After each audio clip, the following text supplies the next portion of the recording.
Sorry, guys. That was stupid. Welcome back.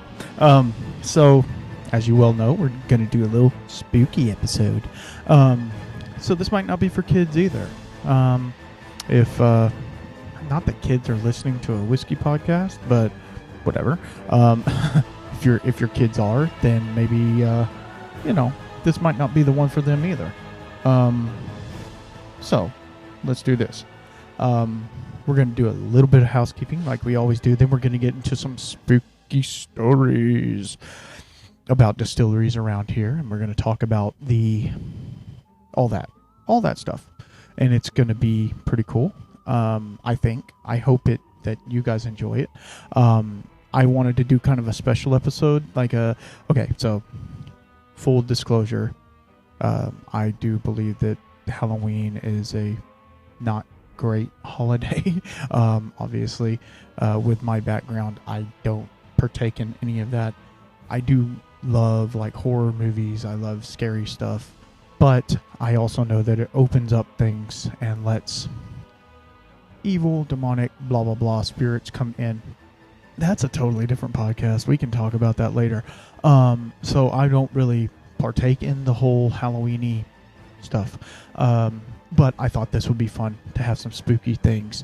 And it is whiskey related. So, yay, we're not talking about cancer. Actually, we are a little bit. But anyway, so let's get started on that, on the housekeeping part. Went to the doctor. I'm feeling great right now. And they want to put me on full regiment treatment, which is kind of scary. Don't really know what that looks like. Well, I do know what it looks like, but, you're talking losing hair, you're talking all of the things, right? I know most people have had somebody in their life and close to them with this and have had to go through chemo and all of the things. So you know what that brings in. So we're going to continue to keep doing what we're doing as long as we can. I'm going to try and pre-record some podcasts before I get, here's the thing. In Jesus' name, I'm not going to be so sick I can't see straight. I'm strong. I'm going to get through this and everything's going to be fine. I'm going to have a couple of days where I'm like, ooh, that sucks. But other than that, we're going to be pretty good. So, saying all that, we still have a little road ahead of us, but at the same time, being strong-willed and strong faith, we will persevere. So, in saying all that, I thank everybody for all the support and all the help and all the love. And this podcast will actually come out the day before, man. And I hate to even talk about it because I don't want to promote myself on here. You know what I'm saying? I want it to kind of be a little more loosey-goosey, but this is the thing. So the 29th of October, my family, my mother-in-law and my father-in-law, are throwing me a benefit. That be what it is. Those of you who are local to me are more than welcome to come. I posted some stuff on my socials about it. Feel free to go to that like the American Legion Hall or whatever. And we're just going to do some barbecue plates, and we're going to have a raffle. I'm going to raffle off some of my whiskey, some good stuff, though, not the cheap stuff.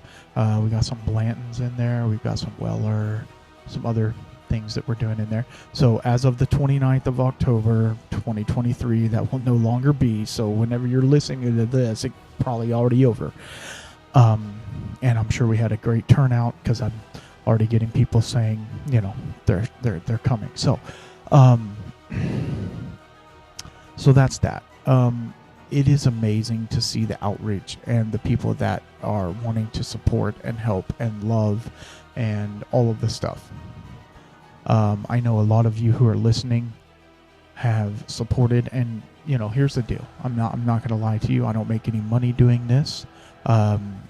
Even with the supporter, Bad Mo Barrels, we're working on getting stuff going with that. I have now, and this is not the ad, but I have now an affiliate link with Bad Motivator barrels, to where you can go there and click on that link, and it actually gives you better pricing and stuff like that. So we're not going to do the coupon code anymore. It'll just give you better pricing, and that way we can track it a little easier for the back end. Anyway, long story short, you all know what affiliate links are. It's all good. We'll talk about that, later. So I don't make a whole lot of money doing what I'm doing. So, and having treatments and stuff, I'm probably going to be out of the dreaded day job work. So there is a GoFundMe set up in my name. I never thought that would be a thing for me, but it is. And the reason we chose GoFundMe was because it was the one that people they knew about, and it was also something that was a little bit easier for everybody to use. Like if you wanted to do not check, but like your bank account, if you wanted to do a card, if you wanted to do Venmo, any of that, it takes all of it.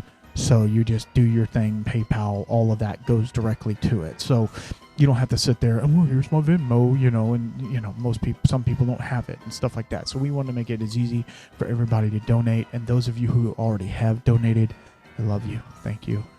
You shouldn't have. I'm glad you did. Don't get me wrong. I'm glad you did. But it means a lot. It really does. And because we're going to have a road, and it's going to get, I'm going to need it. I'm going to need all the funds I can get, because if I can't do the job, then I don't make the money. You know how that goes. It's funny how that works like that, right? You don't do your job, you don't make no money.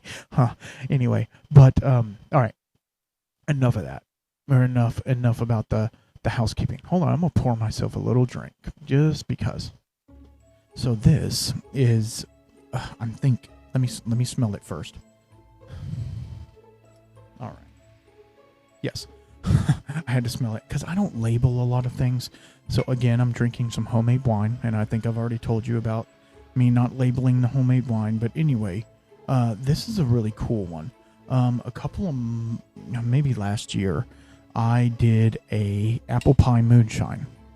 So I got, I use their white spirit a lot.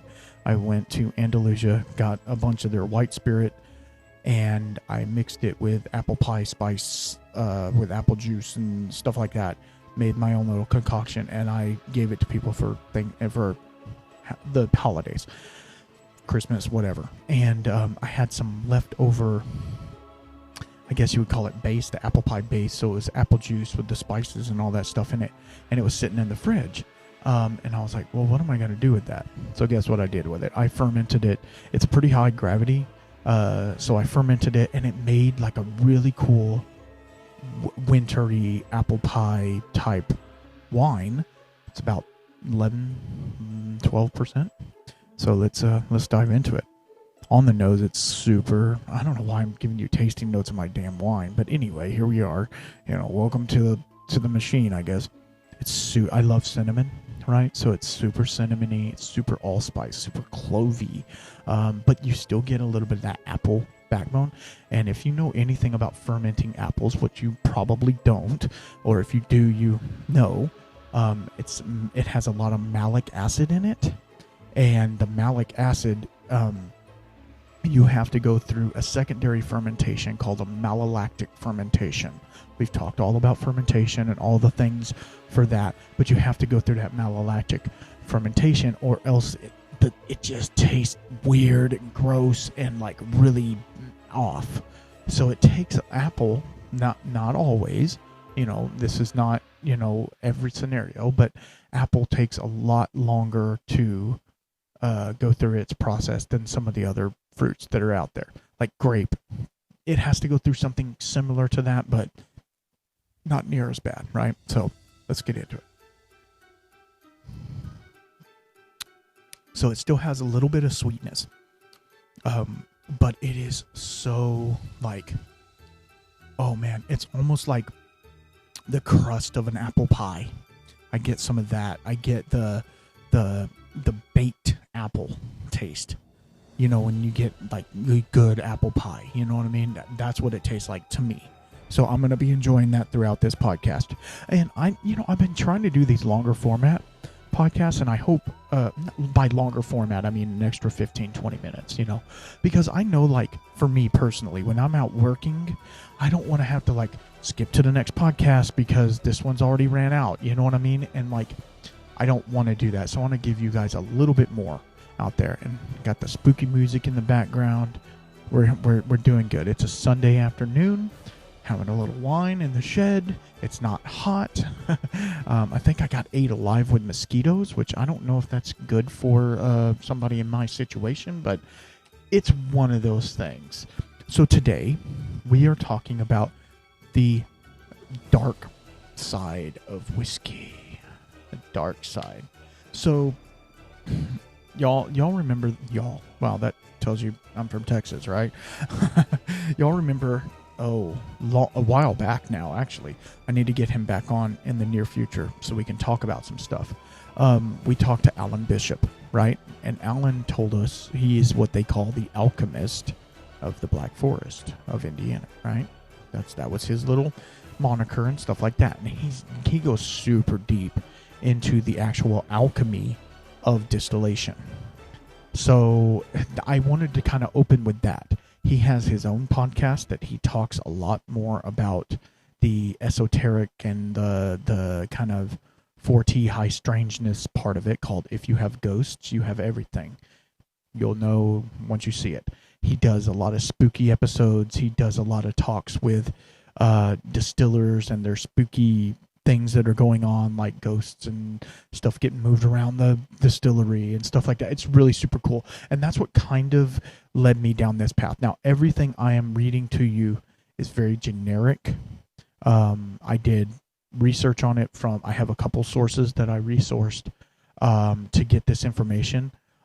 Two of them directly from the distillery, which I thought was pretty cool. So let's jump into it. You ready? We're 12 minutes in already. Holy crap.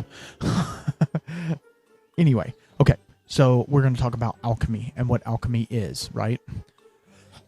And it's also known as the alchemical process, which, if you know anything about that leads you way down the esoteric path, that leads you way down, witchcraft and all of those things, which I am not a part of. I do not believe in. I rebuke it, right? But we're talking about it because it has something to do with what we're talking about today. And I feel like if you're going to fight, I'm really trying to not make this podcast like a spiritual podcast, because I don't want it to be. But since my issues that I've been dealing with, I've been a lot more spiritual, obviously. When you have a near-death experience, your maker's right next to you. Mine just happens to be mine. And I'm not afraid to talk to you about it. I just don't want to turn people off. You know what I mean? And if I do, I'm sorry. There's other podcasts that you can listen to. There's other episodes on here that you can listen to. But I have to speak my truth. I hate to say it like that, because that sounds very like liberally talking, which I have nothing against liberal leanings or anything. It's just I have to say what I have to say because I feel like I need to. Anyway, take that for what it is.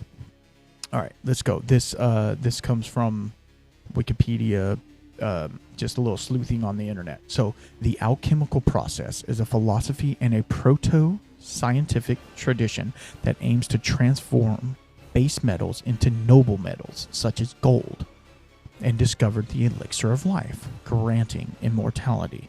It encompasses spiritual and mystical aspects, symbolized in the purification and transformation of the soul. Okay, so I'm going to go a little Harry Potter on you. Are you ready? Are you ready to go there? So in Harry Potter, in the very first movie, they're looking for the Sorcerer's Stone, which is the thing that they're talking about. It is the part of the triad to get the elixir of life. You know what I mean? You have to have the Resurrection Stone, the Sorcerer's, you have to have those things. Nicholas Flamel is an actual alchemist. He is a real. Look him up. Super cool, super creepy, super, maybe do your thing before you read it. Get right before you read, you know what I'm saying? Oh man, that's so good. You put that in the fridge, or warm. That wine, you make that warm. Make some wassail. You ever had some wassail? Pretty good. All right.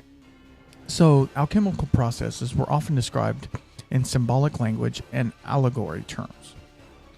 The key concept of alchemy include calcination, dissolution, separation, conjugation, fermentation, distillation, and coagulation. Yeah, that's what I'm saying. Like, distillation is an alchemical process in itself. You're transforming one liquid into another liquid. You're separating and purifying, right? You're purifying a liquid and taking parts out of it that you want. I'm not going to read all of these. Obviously, I'm going to read the 2 or 3 that go with the whiskey part. So let's do separation. Okay, that's number 3. Separation is the dissolved matter is then separated into its constituent parts, representing the purification elements of both material and spiritual. Okay? Fermentation. This is the merger of substances undergoing a process of maturation and transformation, akin to the growth of a seed of a plant. This step is also often associated with the development of spiritual enlightenment. Distillation. Distillation is the mixture, heating and creating vapor, then condensing back into a liquid form. This step represents purification and elevation of the spiritual essence. I'll read the final step, because that's the final step, right? Is coagulation. The final step involves the solidification, that's a big word, and of the purified substance, symbolizing the achievement of the ultimate spiritual enlightenment or the philosopher's stone. It is important to note that alchemy, as a precursor to modern chemistry, was not just about transforming base metals into gold.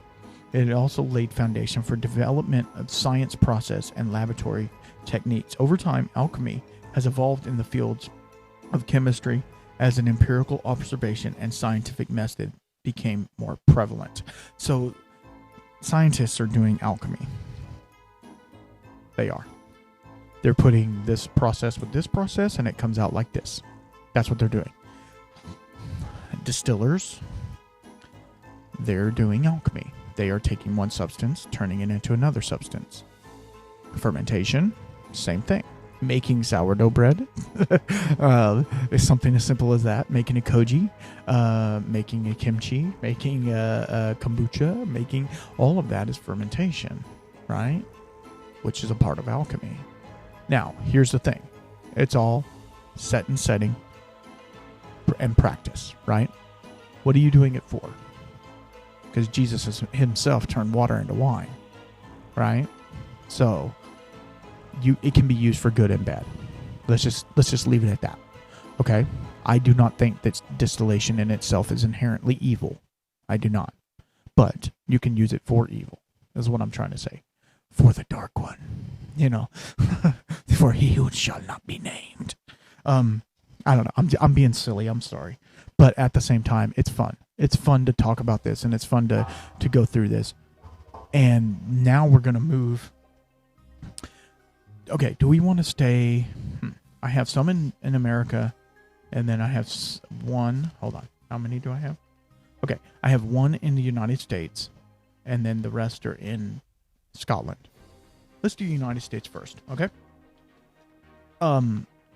Okay, so the research I did, which if anybody knows me, they know the research that I do is not, I do research, don't get me wrong. I do my research, but at the same time, like, I kind of skim over it and get the high points, you know what I mean, and go from there. Like, I did print out, I got this from a website, and, do your own due diligence with all this, of course. Okay, so this is from Masters of Malt. A couple of these are. Excuse me. This one is entitled The Many Phantoms of Buffalo Trace. Yeah. Buffalo Trace, you know them for basically every bourbon you've ever thought of. Blanton's, E.H. Taylor, Buffalo Trace, Weller, all them. Here we go. You ready? Hold on to something. Do not visit Buffalo Trace Distillery in Frankfort, Connecticut at night. It had so many reports of ghosts that paranormal investigators from the U.S. TV show Ghost Hunters turned up, identifying 27 ghost ghostly presence. Sorry, I can't read. You guys already know that. Ghostly presence at the distillery. Buffalo Trace. Oh my God, really? Buffalo Trace embraces its spooky side, offering ghost tours beginning in Warehouse C, where the workers were once allegedly saved by a mysterious voice yelling, "Get out!" just as the building collapsed around them. That's a true story. Then, at Stony Point Mansion, the home built in 1934 by Albert B. Blanton, you might know who that is, and the most haunted area of this distillery, according to ghost hunters. Employees will tell you that they hear footsteps, feel an icy chill, and even recognize some ghostly humming or singing throughout from a ghost of Blanton's housekeeper, Sarah. Okay, so on the spooky scale, the Masters of Malt has a spooky scale. It's 6 out of 10. It says it's classic, it's old school, ghostly going on, but not enough to give me a shiver. And further point deducting because 27 ghosts is just kind of showing off, which we know we know Buffalo Trace, they love to show off, right? Look at our brand new thing that you can't get. You know what I mean? Look at all these allocated whiskeys that you're never going to get. So how spooky do you think that was? Me personally, that's pretty creepy, right? 27 ghosts that they found. Now, if you know anything about Ghost Hunters TV show, to me, and this is just me, and I'm not trying to be a skeptic, but it's bupkis, right? They're frauds. Take that for what it is. The EGF meters or whatever they have, it just reads an electrical field. That's all it is. They get close to the electrical panel and it freaking goes crazy. Duh, right? You know, it's stupid. Anyway, that's not... Some people love that entertainment, and that's fine. It's fine. So I also, in this, I didn't write this one down, but I also saw this little blip about Jim Beam. And, we talked about Jim Beam in the yeast collecting episode that we did. And Jim Beam, obviously, all these old distilleries are going to have some spookiness to them. And like I say, I could literally tell you every distillery in Kentucky, Tennessee, probably, I know there's some in Texas. I know there's Westland have had issues as well.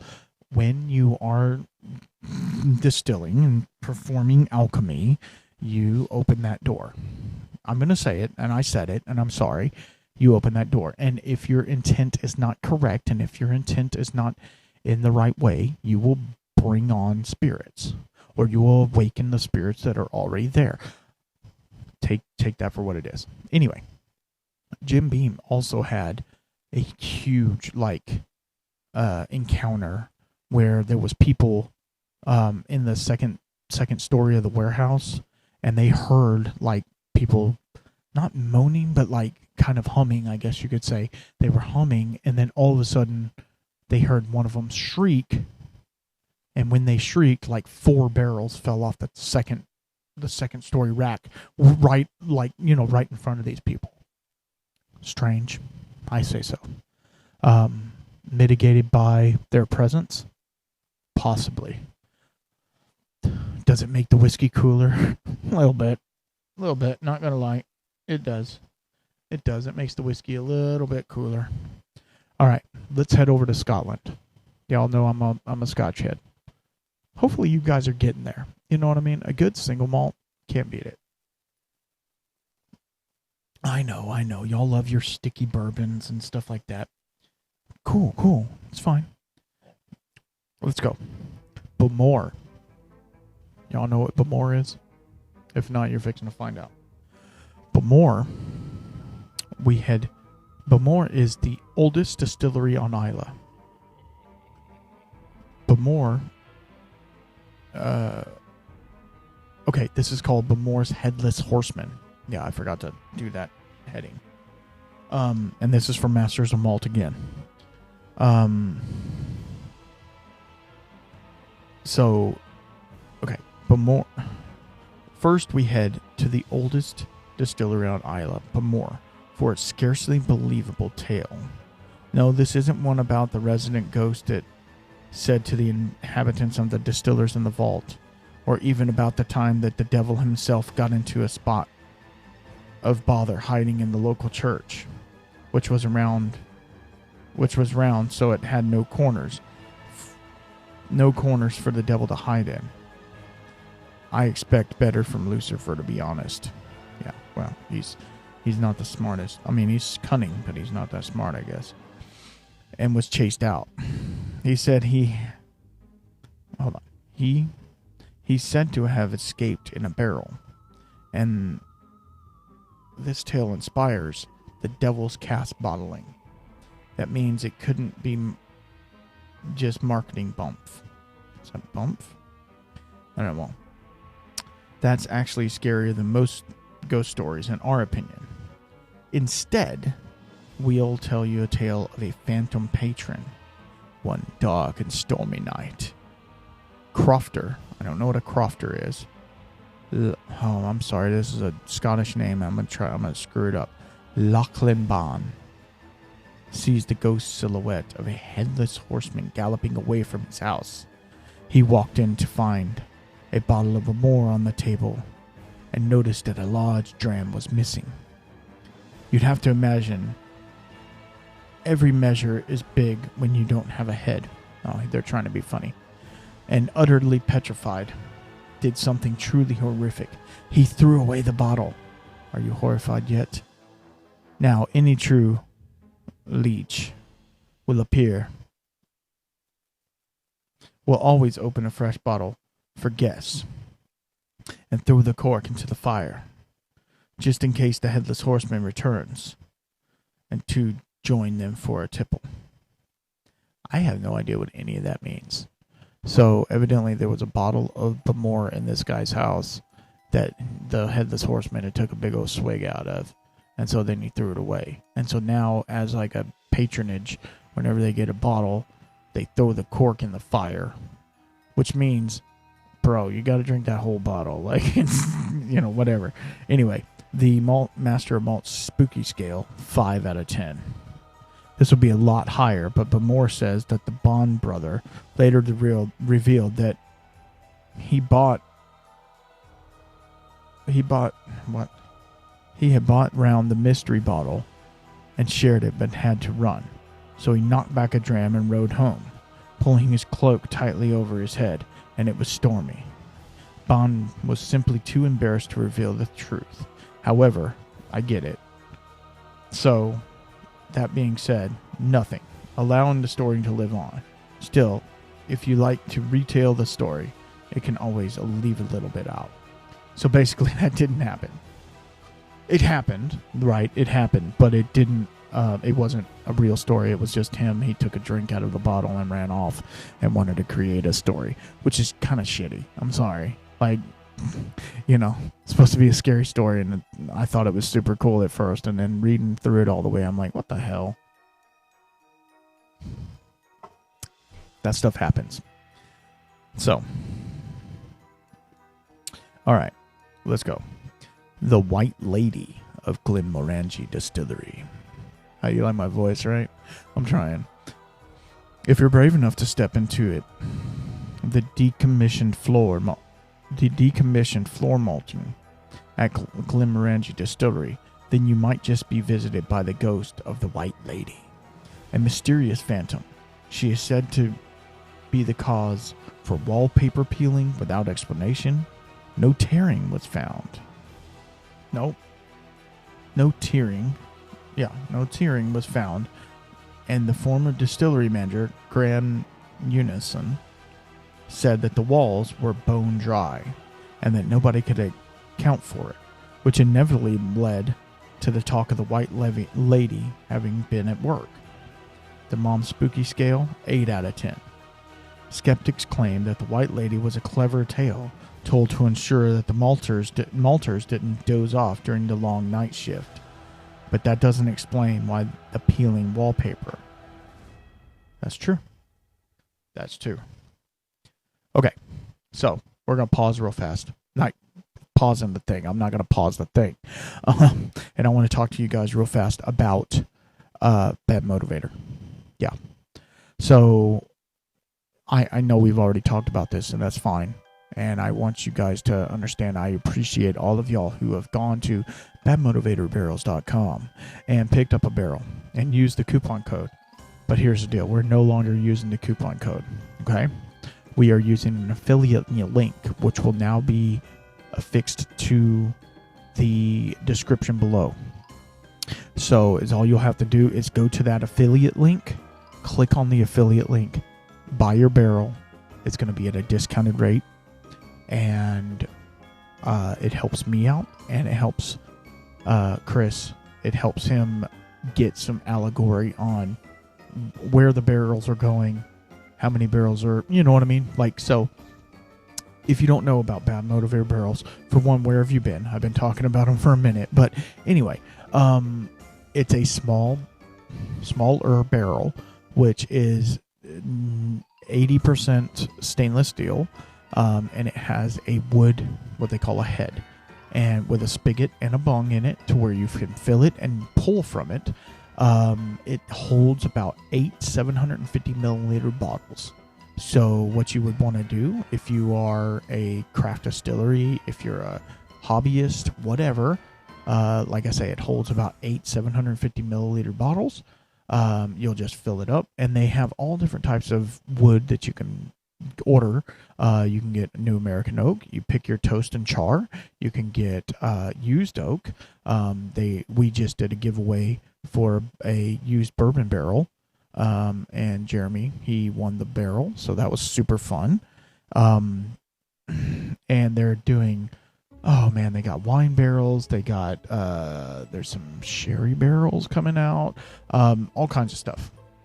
So go to badmotivatorbarrels.com, use the affiliate link below, which will be in the description below. Click on that and go get you a barrel. And if you're like, well, I'm not a hobbyist and I'm not a craft distillery, what do I do? Okay. You go to your local distillery and you ask them for some new make.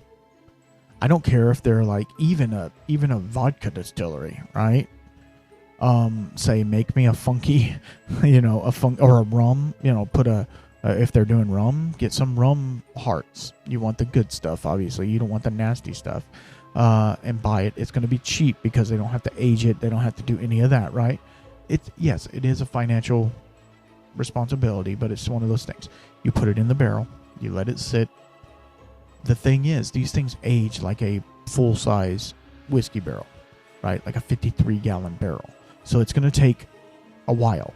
A year, 2 years, depending, 3. You can leave them in there for, and you're just developing and mellowing flavors through that. So go to the affiliate link below, badmotivatorbarrels.com, and pick your barrel and get to doing it. And you can make your own whiskey, and it's totally legal. There's nothing skirting the line on any of that. So anyway, affiliate link below. Please look. All right, let's get back into it. Okay, so we're spooky, right? We're doing some spooky things. So I want to tell you a little story. I've said it on Alan's podcast, actually. Hold on. I was on If You Have Ghosts, You Have Everything. And on there, I told this story, which I'm telling to you again. And if you've heard it already, I'm sorry. But my dreaded day job, I am a plumber. I think I've said that multiple times. This is an exclusive. Well, not exclusive, but you know what I mean. I had an experience at a distillery. Yeah, I did. So basically what happened, there's a distillery locally here in my town. It's on Main Street. One of the only, there's a lot of streets, but one of the only streets that people go down. And they were they were doing plumbing for a new distillery. The distillery is still open to this day, and it was me and my helper. We were working, and we got in there early, and they gave me a code to get in and all the things so I could do my job. So what we did is we got all of our tools, because I had to crawl underneath the building, right? It was a pier and beam type building. I had to crawl underneath it to run some water lines and drain lines. Anyway, doesn't matter. That part doesn't matter. The part that matters is what's coming with that. So we get all of our tools. It's early in the morning. I mean, I was like, I want to get in there because we had to get done before they opened, and we were having to shut the water off and do all the things. So I wanted to get there early, so it was like still kind of dark, early in the morning. So we get all of our tools because it's a pretty good way. We had to park in the alley behind, and anyway. So we get all of our tools, get them to the place where, there's a little cutout in the floor that you go underneath the building. So we had all the tools set up there, and me and my helper were getting ready. We go back to the truck to get like some pipe and stuff like that so we can start doing the thing. And we come back to the back door, where the employee entrance, I guess, or whatever you would say. And all of our tools were at the back door, nicely stacked by the back door. That's not where we put them. We put them by the crawl hole. So we were like, I said to my helper, I was like, hey, did you move those? He goes, hell no, I've been with you the whole time. And I'm like, oh, okay, that's weird, right? Okay, didn't really think anything about it, because why? Why would you think anything about it, right? It's whatever. So we were like, okay. So we take all the tools, put them over back by the crawl hole. And we're working on like the bar area, and we're trying to get, anyway, long story. So we get over there and we start working, and we're doing our thing. And my helper was like, I was underneath the building, and he was cutting a piece of pipe. And he cut the piece of pipe and he handed it to me. And when he handed it to me, like 4 fittings fell in the hole. But he was on, yeah, I know, it gets weird. It gets really weird. So we were working on PVC pipes, right? So he was on the right side of the crawl hole. It was a pretty big hole, like a 3-foot square. So pretty big hole. He was on the right side of it. Those fittings fell in on the left side. And they didn't just fall in. They were like somebody threw them in. Like if you were standing above and you like threw the fittings down in, because it made like a poof, when they hit the ground. And I was like, bro, what are you doing? Don't throw those at me. And he goes, I didn't touch those. He goes, I didn't see what happened, but they, whatever. And I was like, okay, that's weird. So in the back of my mind, I'm like, I need to hurry up. I need to hurry up and get done.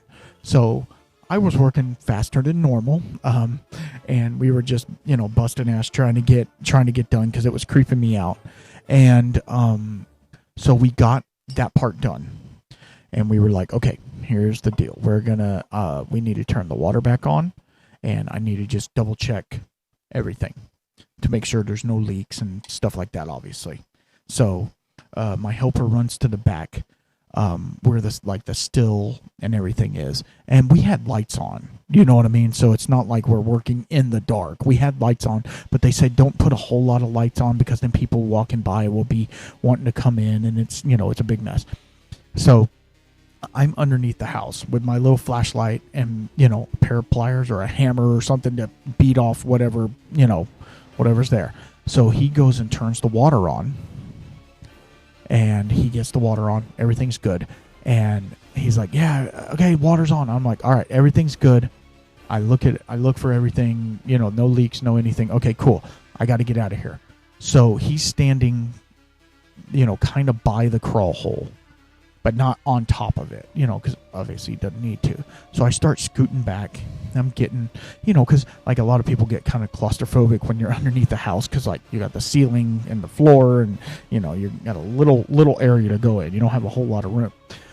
So I'm like scooching back, and I go to get out of the crawl hole. Well, like I said, which was a big crawl hole. So it's not like I'm having to squeeze. I'm a big guy, but I'm not having to squeeze to get out of this crawl hole. I can't get out. Yeah, I know. I don't know what the deal is. It feels like this is what I thought, and I thought he was playing. My helper was playing around with me.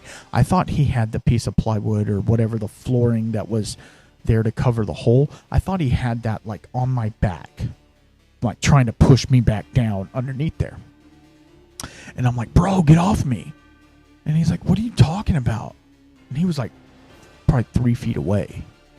And I'm like, get off of me. And I'm like, he just said, I'm not even over there, bro. And I'm like, okay. And so finally I like am able to get like to where I'm not really underneath the house anymore. I'm totally in the little crawl hole, and I'm trying to get up, like using force to pick myself up. And it's like somebody has their hands or a piece of wood or metal pushing me down. Yeah, I don't know. To this day, I cannot explain it. I don't know why it happened. Well, I do. We can get into that. But I said, get off of me. And I just like pushed with all my might. And I felt like a cold, man, I can't even really talk about it. I'm sorry. I felt like a cold chill come over me. And then finally it backed up. And I got out. And I looked. And my helper was literally, at this point, 10 foot away from the crawl hole. So there's no way he could have got over there that fast. You know what I mean? I didn't hear anything go, no loud noises, no nothing. And it finally got off. And I was like, what the hell? So I made sure everything else was good, and we got the hell out of there, right? Because I'm like, no. And by then, it was only 10:30 in the morning, something like that.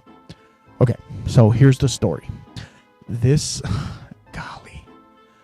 place, this specific building, used to be an old furniture shop. Okay, so our little town was one of the last places that you stopped before you got to a larger town. So if you're coming from out west or up north, like let's say you're coming from Lubbock, or you're coming from Abilene or whatever, one of the bigger developed cities by then in the 1800s, right? This was one of the last stops before you got to like San Antonio or Corpus, right? So it was a refueling spot. It was but there was also a lot of Native American, indigenous, whatever you want to call them. There was a lot of them on the outskirts of town. So what would happen is, unfortunately, the settlers and the people who lived here, they would be out of town, and that's why they developed a bunch of Sunday houses in town, because when they went into town, they had to stay there because like it was a big deal. Like these encounters, they would like scalp people, they would take the children, they would do all these things. They were pretty malicious. I think they were Apache. I'm not 100% sure. Anyway, no disrespect to indigenous people at all. I get it, bro. Okay. Saying all that, the furniture shop, and then also during this time, they had a huge plight of dysentery because they didn't have proper sanitation back in the day, and they were dumping their sewage into the creek, which then they were also drinking out of. Okay, we learned a long time ago that that's not the greatest thing to do. So, I'm going on a rant, and I'm sorry. So people were dying left and right. Whole families were dying. So they ended up having to turn the furniture shop into a casket making shop. And they would actually store the dead bodies and the caskets in the back of this building, which is now the distillery. Okay? So, probably some disembodied spirits that are not happy because they had to die or whatever. A lot of them were killed by the natives, by the indigenous, whatever you want. There was quite a bit going on back then. So, that makes a lot of sense. why this entity or this whatever was at that place. So, long story short story long, whatever you want to call it, it ended up being, I had to go back obviously multiple times after that, and I always, before I went in there, I told the building, I said, I mean you no harm, I am here to do a job, and I will leave, and I'm sorry for your loss. I would say that. And my helper, he would not stay on the job site, which I don't blame him. We were there. It was a buddy system. You know, I wouldn't leave him inside. He wouldn't leave me inside. And once people were there, like there was sometimes I had to go during the day when they were fixing to be open. So there was bartenders and blah, blah, blah, blah. All these people running around. Nothing. I felt nothing. I heard nothing. But then I talked to the people working there, and they're like, oh yeah, no, yeah, we'd go to the bathroom and the door would just swing wide open, nobody's there, go to the back to get supplies and the door's locked. The door doesn't lock, but the door's locked, can't get in or out, all kinds of stuff. So anyway, caveat, I just thought that was really cool. It is still now a distillery. They're doing I guess you could say a sugar wash type spirit. They make gin, vodka. They do a little whiskey, which is not a whiskey because it's not grain based, right? They've done some other things. They make a lot of cocktails. So if you're in town, you want a cool cocktail. I'm not going to name the distillery because I don't, it's whatever. But at the same time, it has a cool story. We'll go from there. So the last one we're going to talk about, and then we're going to talk some spooky stuff as well. But okay, there's another distillery in Scotland, and so this one is called Jura's Twin Phantoms. Yeah, okay, and I saved this one for last. Okay, for our final ghost story, we are going back in time to the 18th century. Jura, in 1781, Laird Archibald Campbell outlawed distilling. That's not the scary part. 29 years later, Campbell woke in the middle of the night to see a ghostly old woman hovering over his bed. Laird? Okay, I guess that is a woman. Anyway, she gave him such a strong telling off that it was said to persuade Campbell to reverse that decision and open a distillery as an... Hold on. To reverse that decision and open a distillery at an old smuggler's cave in 1810 to ensure that no more ghosts would appear to chastise politicians. It is said that a bottle of 16-year-old whiskey is still left in a secret cave somewhere on the island. The ghostly going-ons didn't stop there, however. Fast forward to 2010. Two journalists visited Jura on a ghost hunt, attaching a collar with a webcam to Elvis to see if they could catch anything out. As you might have guessed, Elvis is the distillery cat and has what they call a cat cam. He caught a ghostly woman. Psychic Joan Charles was called to investigate, and she revealed the presence of Elizabeth Quinn, an authoritative and kind spirit. Former distillery manager Willie Cochran confirmed that there had been a teacher called Elizabeth who lived on the island many years before. We don't know what she wanted, but it was probably whiskey. Our kind of ghost, right? The Master of Malt Spooky Scale, 10 out of 10.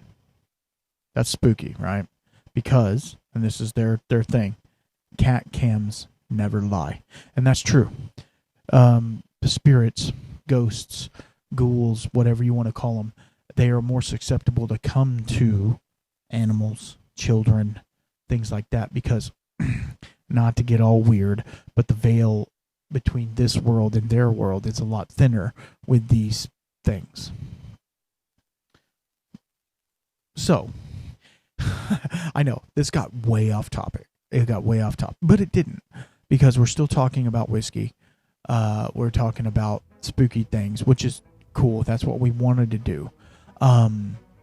There's I looked for like Japanese distilleries that have some spooky things going on, and one that I found was at a small distillery that has now been bought up by Suntory. I can't tell you the name of it because it's like Akachuksoi. It was something like that. Don't look it up. I don't know what it is. Anyway, so basically, obviously they have a lot of different folklore and different things going on. So I wouldn't necessarily call it a ghost or a ghoul or a, whatever. But basically what it is, they were at the distillery. It was a young man and his apprentice. They were at the distillery, and it was early in the morning. It's funny how all these presences don't really come in the middle of the day. They want to come in spooky time. It's like, dude, why can't you come at 3 o'clock in the afternoon when the sun's shining and, we got the bay doors rolled up and, no, you want to come first thing in the morning when it's cold and everybody's tired and they ain't even had a cup of coffee yet. Anyway, so him and the apprentice were working early in the morning. They were getting ready to do a distillation run. And so they were cleaning up all their equipment, getting ready to move from their fermenter to their still. And so, according to their legend, Japanese culture has a lot of different ghouls and I don't even know what some of them are called. Like koji masks and all of these kanji. Sorry. I was thinking koji, like the fermentable. Anyway, they have a lot of like different belief systems and stuff like that. So basically, what it was a foo dog, but it was a spirit foo dog, right? Those little dogs that are supposed to be guardians or whatever. Anyway, moving on. They were setting up all their hoses and getting ready to put. Get mash in the still so they can start running. And we're talking early, like break of dawn type early. And the apprentice is running hoses on the ground, and he's hooking them up to the pump so they can start pumping in. Well, he's pulling on this hose, he gets it hooked up to the pump, and then he goes to get the other end, and he sees, and then he calls for his, what they call the master or whatever, calls for him to come over, and it is the spirit of a foo dog, small, very small, like a size of a Rottweiler or something like that. Let's just, he had the other end of the hose and he was pulling on it, but they could physically see the hose moving, and it was like dragging it and trying to pull it. It was a long, a pretty long hose, so like it wasn't messing up anything, but like it was literally pulling on it. And they both look at each other like, am I seeing this? And then the lead guy says, obviously in Japanese or whatever, but he basically tells it to get out of here. This place is not, this place is holy or whatever, and it needs to leave. Well, it backed up, it dropped the hose, it backed up, but then it started like, I don't want to say growling at it, but it started like not talking to it. I don't want to say talking either, because that's weird.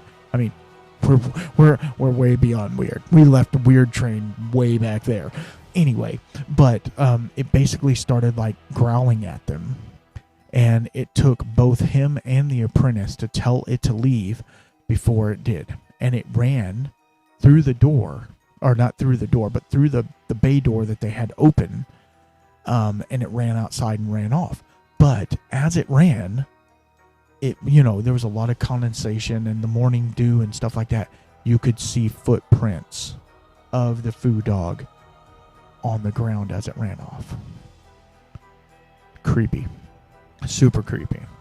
And I know every culture has its own little mystical thing that it does and stuff like that. So, it's kind of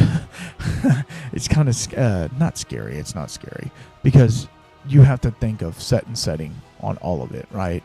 So it's not scary per se, but it is like it'll freak you out. Um, so, yeah. Hold on one second.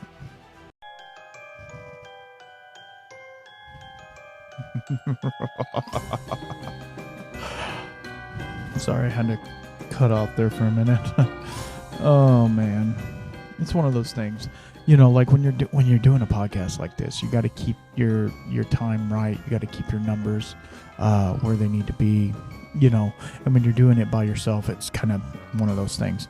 So I do have one more story. Yeah, it's one more spooky story, and then we will wrap it up. But I've really enjoyed this. Like, this is super fun. It's different. It's obviously so. I mean, we can't have stories without talking about Ireland, right? Ireland is known for like a lot of like history and stuff like that. So let's get into it. So back in the day, like a long time ago, they had. Let me turn this back down. Good Lord, I'm trying to keep it spooky up in here, not loud. Back in the day, they had the potato famine in Ireland. Mm-hmm. Sorry, I'm still sipping on that. They had the potato famine, and a lot of distilleries went down. They had a bunch of distilleries in Ireland, and they're all gone. And so one of the ones that was still open was Middleton. And Middleton, we've talked briefly about Middleton Distilling. They are the biggest producer of Irish whiskey right now.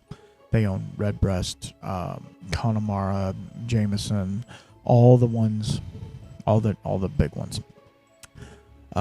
Anyway, so this was right after the potato famine, when they were just coming back into. I mean, they were hurting bad. Everybody, the whole country lost a bunch of life. Anyway, this actually has to do with whiskey, so that's kind of cool.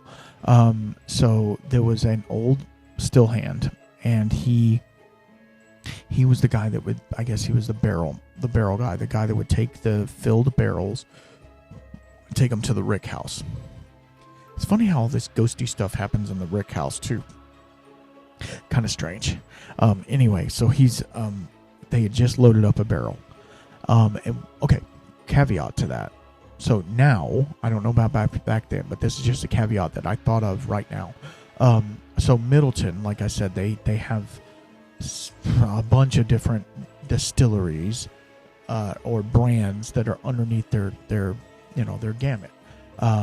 So when they do a run of like Redbreast pot still Irish whiskey, they only do that one. So it's not like they're making mash and they're like, oh, this might be Jameson, this might be Redbreast, this could be Connemara.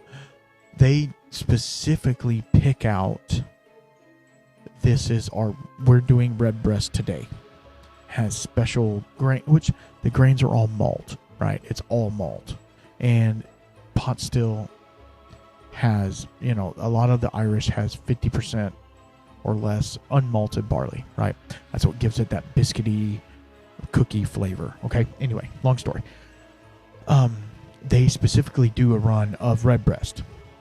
They will barrel Redbreast, and it stays Redbreast the entire time. I thought that was kind of cool. Like, I thought they just kind of like said, because like in America with Jim Beam or some of the other ones, they will distill their whiskey, right? 75-25, 75-25 or whatever, corn, barley, or corn, rye, barley, right? In that order. Same mash bill. Kind of like Buffalo Trace. 95% of their things have the same mash bill. It's just different parts of the warehouse and different ages, right? Whereas Middleton, that's not how they do it. They're like, this is our Redbreast mash bill. I don't know what it is. I can't tell you. It's barley. I know it's barley, but I don't know what kind, what type. If they're using any adjunct grains like some crystal or some chocolate or whatever malt that they want to use. but they're specifically doing that for that specific whiskey. I thought that was really cool. Especially when you have like a distillery that has multiple brands underneath it. You're like, how do they know that that's going to be Jameson? You know what I mean? Well, they make the Jameson to be Jameson. And Jameson is also mixed with neutral grain spirit, which would be basically highly rectified, almost vodka, but not vodka, light whiskey, whatever you want to call it. Most of the time that's corn or wheat. They just mix it with that. Anyway, why are we talking about the actual whiskey? One of these days we're going to do a full podcast on Irish whiskey. So that's in the probably not near future, but one day. I need to do a lot more research on it. So that's going to be a long one. And then we'll move to Scotland, and then we'll do the things and then all the, Okay, so back to the distillery. So they just had the potato famine. Middleton is struggling. They're alive, but they're struggling. They're producing whiskey. They're doing it for like medicinal use. They're doing it for, all of these things. They're trying to get it out there, but nobody has money, right? So they can't buy it. So they had a little like tasting room or whatever you want to call it in the front. Well, one of the patrons of no, hold on. I'm sorry. It gets to this. So the guy who's the barrel roller, right? I don't know what he's called. He's the guy that takes the filled barrels and puts them in the rick house. This goes into the guy in the tavern. Sorry. He basically was taking barrels, and he had 3 barrels that he had to move. Okay. And he was taking them one at a time because they didn't have a forklift. They didn't have any of that stuff. So they just did the thing. They couldn't pick them up because picking up 53, sometimes 63, depending if it's a hogshead or not. Picking up that much whiskey, that's heavy. I don't know. Anyway, so what they would do is they had a pulley and a lift system, and they, like if it was 2 stories, they would put it on the pulley and raise it up, run up the stairs, pull it off. It was an arduous task. Luckily for him, they were putting whiskeys on the first floor. And they were in this really long warehouse, and it was about a quarter mile away from the distillery. So he had to roll it on the ground over there. So he knew that the barrel wasn't leaking. He knew everything was good, and there was a path. They had a cobblestone path or whatever to the place. And so he was being very gentle and rolling it and taking it over there to there. He gets to the rick house, and he's looking for, he's told exactly where to put it in the rick house. There's a specific spot, like a lot of the distillers, they have like warehouse C, floor 2, section 3. Like, exactly where that barrel's going, because if you've tasted the cuts and stuff like that, so that's a special one or it's not a special one.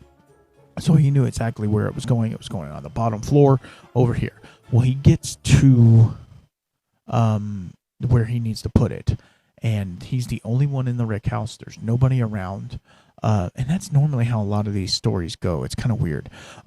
He's the only one around, and so he's pushing this barrel, and he goes to, obviously he's rolling it, and he goes to turn it because he has to push it the other way to get it to fit in the rack. So he had to turn it a little bit to get it to go in there. He goes to turn it. He can't turn the barrel.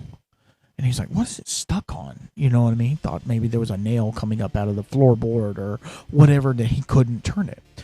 Well, come to find out, so he's like, okay, so he backs it up, and he's like, there's no nail, there's no nothing. He pushes it forward, and he hits something. Okay, granted, he's in a huge warehouse, in an open floor, and he hits something, and it stops the barrel.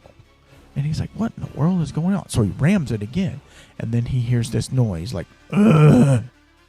Like a groan, like from a freaking ogre or something. I don't even know. So he hears this noise, and he's like, "Oh shit!" No, I'm sorry. That was a really bad Irish accent. I'm sorry. And so literally, he leaves it. He leaves it, and he hauls ass. He hauls ass over to the distillery, and he talks to the head distiller or the guy that's working in there, and he's like, dude, there's something going on there. I heard a noise.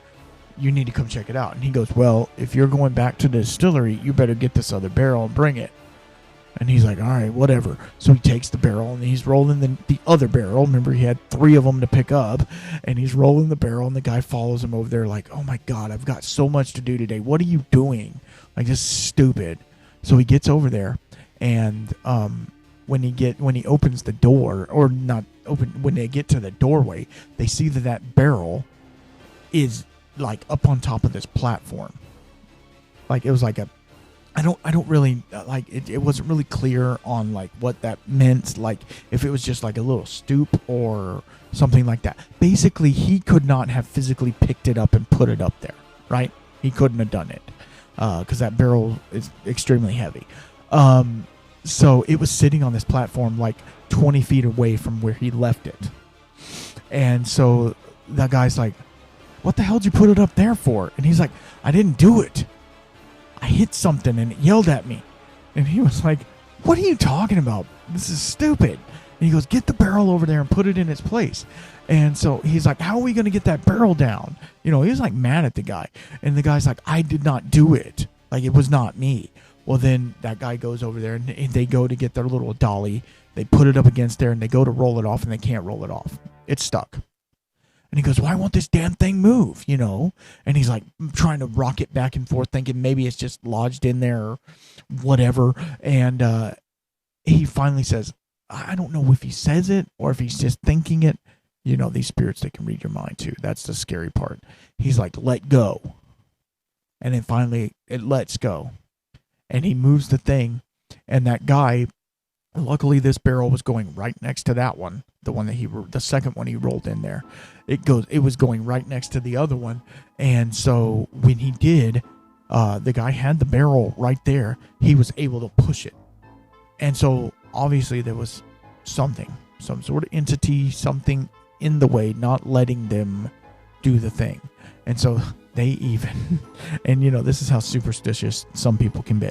They actually got a Catholic priest to come and bless the warehouse because they were so afraid that it was going to taint the whiskey and that the whiskey wasn't going to be any good. And they spent all that time, and this was their money. The little bit of money that they were going to make was off of these barrels. And they were like, "If this is bad, we're done.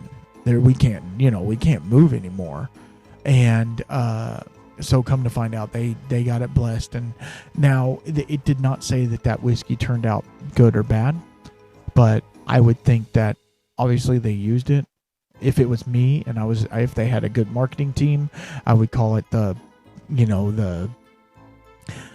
persnickety batch, or something like that. I would bottle those 3 barrels together and call it the ghastly blend or something like that, just to kind of play off of it.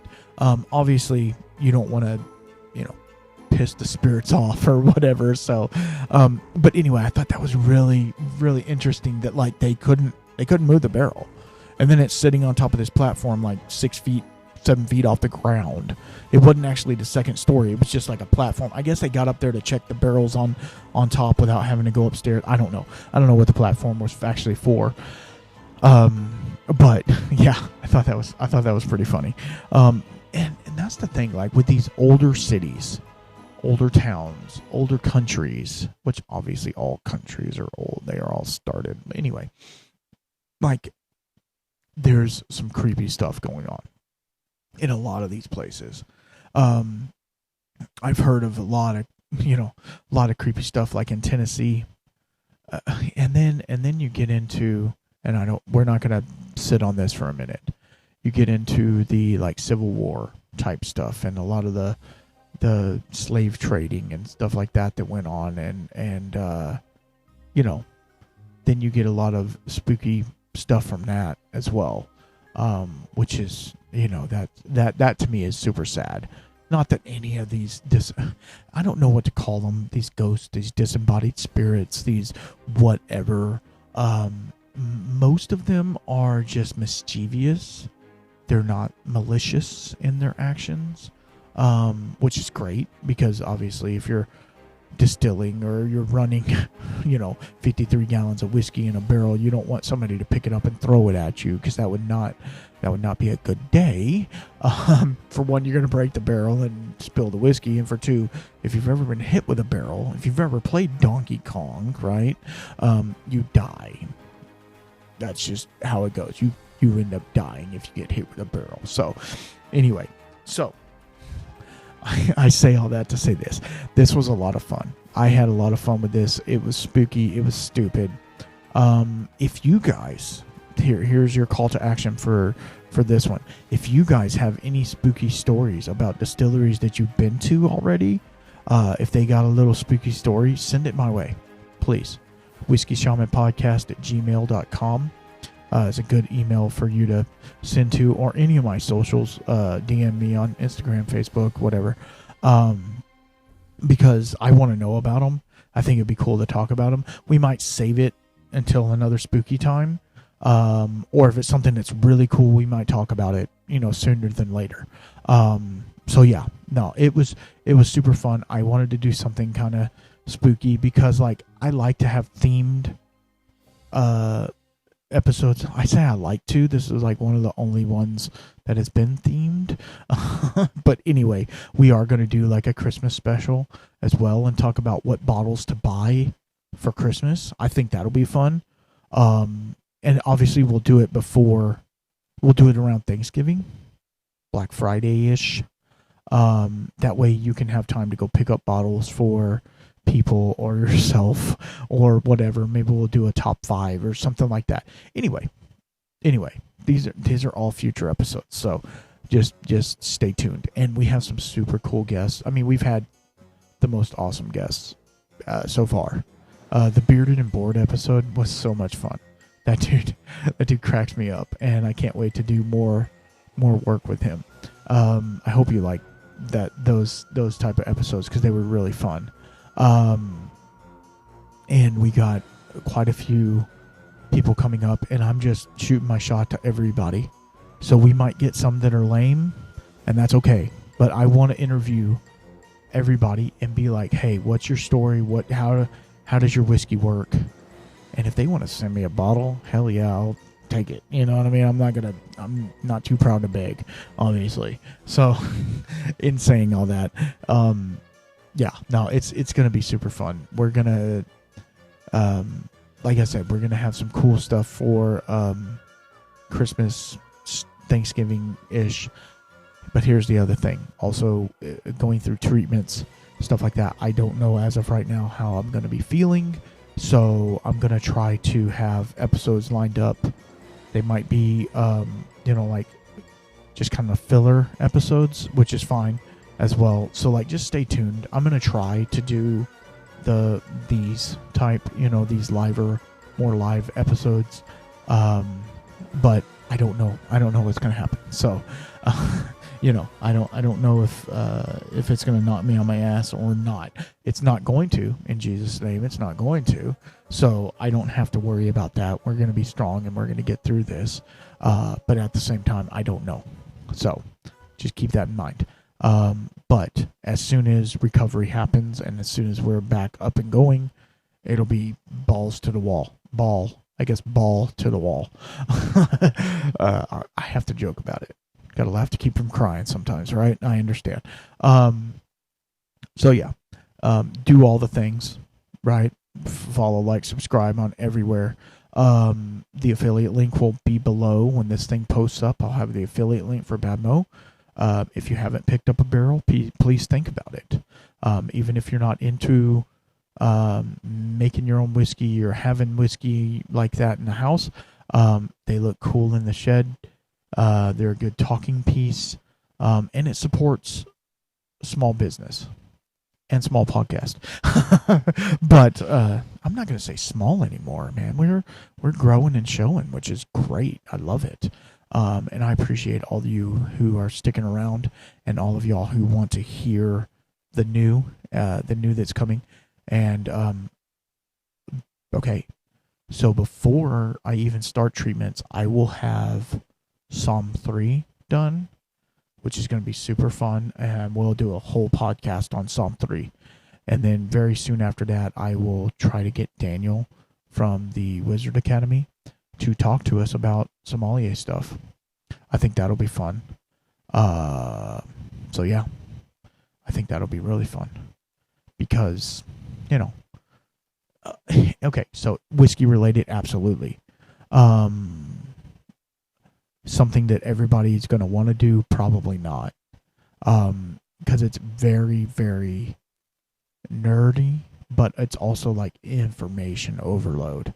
So if you're just the type of guy that likes to pour whiskey, listen to the podcast and be like, that dude's crazy, you know what I mean? Then the Somm class would not be for you. But if you're super nerdy into whiskey and you look at the back of the label and you're doing research on it and you're researching what I'm saying to make sure that I'm right and to make sure that you can come back and rebuke what I say, please do. I'm not saying that I am the end-all be-all of information. I am not. I am one dude in a shed talking. I'm right sometimes. I'm wrong sometimes, okay? So don't take my word for gospel. Do your own research, obviously. With anything in this world, do your own research, please. Don't just take one person's word for it, right? Unless that's Jesus, and then take his word for it. But other than that, don't take anybody else's word for it, right? So, I say that to say this. I appreciate all of you. I love all of you. I cannot wait to meet you guys. The ones that I've already met. You guys are great. Girls are great. Whatever you are. Amazon was, were, be, been, being, right? Like, I don't care. But at the same time, I'm holding my glass up to do a cheers, and you guys can't even see it. I don't even know what's going on. Anyway, it's going to be a rough couple of weeks, months, 9 weeks from the 13th. So just go from there. But at the same time, we got it. We're going to get through it. And thank you all for all the support. Again, done. I'm done with it. We're not talking about it anymore until next episode, obviously, because I'll have more information. But yeah, hope you enjoyed this episode. We got spooky. The music always turns off when I don't want it to. Like, I want it to have music to the outro, because that's outro music, right? That's what we do. So some cool stuff is coming up. For sure, I've got some cool distilleries coming up. The one that's coming up after this one, super, super chill, dude. Super cool distillery. So go out there. Please support these distilleries. Please find their bottles. Please, if that's what you're into, support them. Tell them that I sent you to them. That helps me and it helps you. So I feel like we just dropped into, what is it? Nightmare Before Christmas, right? Yeah. Anyway, I've talked enough. I love you guys, and as always, keep your spirits up. Peace.